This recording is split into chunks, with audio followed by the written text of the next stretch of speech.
ಎಲ್ಲರಿಗೂ ನಮಸ್ಕಾರ. ಇರಾನಿನ ಸರ್ವೋಚ್ಚ ನಾಯಕ ಖಮೇನಿಯನ್ನು ಹತ್ಯೆ ಮಾಡಿದ ನಂತರದಿಂದಾಗಿ ಇರಾನ್ ಸಿಕ್ಕವರ ಮೇಲೆ ಯದ್ವಾತದ್ವಾ ಯುದ್ಧವನ್ನು ಘೋಷಿಸಿದ್ದಾರೆ. ಅವರು ಯಾವ ರಾಷ್ಟ್ರವನ್ನು ಟಾರ್ಗೆಟ್ ಮಾಡಿದ್ದಾರೆ, ಎಲ್ಲಿ ಏನಾಗುತ್ತಿದೆ ಅನ್ನೋದು ಹೇಳಲಾಗುತ್ತಿಲ್ಲ. ಈ ಮಿಡಲ್ ಈಸ್ಟ್ ಕೆಲವು ರಾಷ್ಟ್ರಗಳಲ್ಲಿ ಅಮೆರಿಕದ ಬೇಸ್ಗಳಿವೆ. ಆ ಬೇಸ್ಗಳ ಮೇಲೆ ಕೂಡ ಇರಾನ್ ದಾಳಿ ನಡೆಸುತ್ತಿದೆ.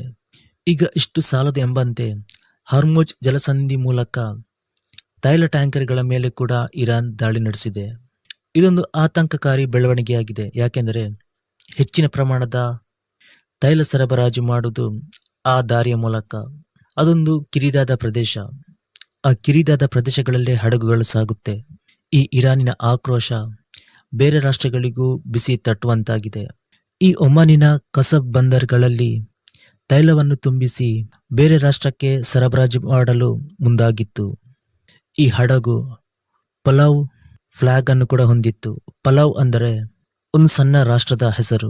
ಈ ಹಡಗಿನಲ್ಲಿ 15 ಭಾರತೀಯರು ಹಾಗೆ 5 ಜನ ಇರಾನ್ ಪ್ರಜೆಗಳಿದ್ದರು. ಈ ಹಡಗುಗಳ ಮೇಲೆ ಮಿಸೈಲ್ ದಾಳಿಯಾಗಿತ್ತು. ನಂತರ ರಕ್ಷಣೆ ಧಾವಿಸಿದ ಒಮಾನ್ ಜನರನ್ನು ರಕ್ಷಿಸುವಲ್ಲಿ ಯಶಸ್ವಿಯಾಗಿದೆ. ಹಾಗೆ ಹಡಗಿಗೆ ಒಂದು ದೊಡ್ಡ ಪ್ರಮಾಣದ ಡ್ಯಾಮೇಜ್ ಆಗಿದೆ. ಇಲ್ಲಿ ಇರಾನ್ ಹೇಳುವುದೇ ಬೇರೆ. ಇರಾನ್ ಏನು ಹೇಳ್ತಿದೆ ಅಂದರೆ, ಈ ಹರ್ಮುಜ್ ಜಲಸಂಧಿಯನ್ನು ಬಂದ್ ಮಾಡಲಾಗಿದೆ. ಆ ಭಾಗಗಳಲ್ಲಿ ಹಡಗುಗಳು ಹೋಗುವಂತಿಲ್ಲ, ಬರುವಂತಿಲ್ಲ. ಆದರೆ ಈ ಹಡಗು ತನ್ನ ಆದೇಶವನ್ನು ಪಾಲಿಸಲಿಲ್ಲ. ಹಾಗಾಗಿ ನಾವು ಅವರ ಮೇಲೆ ದಾಳಿ ನಡೆಸಿದೀವಿ ಅಂತ ಇರಾನ್ ಹೇಳಿದೆ.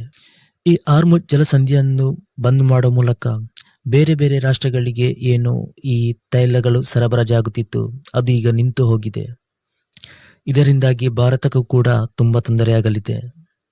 ಭಾರತವು ಕೂಡ ಹೆಚ್ಚಿನ ಪ್ರಮಾಣದಲ್ಲಿ ತೈಲಗಳನ್ನು ಈ ಗಲ್ಫ್ ರಾಷ್ಟ್ರಗಳಲ್ಲಿ ಕೂಡ ಆಮದು ಮಾಡಿಕೊಳ್ಳುತ್ತೆ. ಇರಾನ್ ಹಾಗೂ ಇಸ್ರೇಲ್ ಅಮೆರಿಕ ನಡುವಿನ ಯುದ್ಧ ತಾರಕ್ಕೇರಿದೆ. ಒಂದು ನಿಲ್ಲುವ ಹಂತ ಕಾಣುತ್ತಿಲ್ಲ. ಒಂದು ವೇಳೆ ಹೀಗೆ ಮುಂದುವರಿತಾ ಹೋದ್ರೆ, ಅಂದ್ರೆ ಹರ್ಮುಜ್ ಜಲಸಂಧಿಯನ್ನು ಬಂದ್ ಮಾಡಿದರೆ ಬೇರೆ ಬೇರೆ ರಾಷ್ಟ್ರಗಳಿಗೆ ತೈಲಗಳನ್ನು ಸರಬರಾಜು ಮಾಡಲು ಕೂಡ ಆಗಲ್ಲ.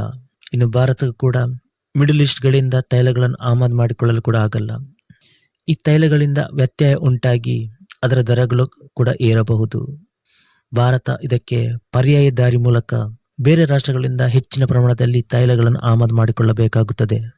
ಇರಾನ್ ಈ ಹಡಗಿನ ಮೇಲೆ ದಾಳಿ ಮಾಡುವ ಮೂಲಕ ಬೇರೆ ಹಡಗುಗಳು ಕೂಡ ಈ ದಾರಿಯಲ್ಲಿ ಸಂಚರಿಸಲು ಹಿಂದೇಟು ಹಾಕುತ್ತಿದ್ದಾರೆ.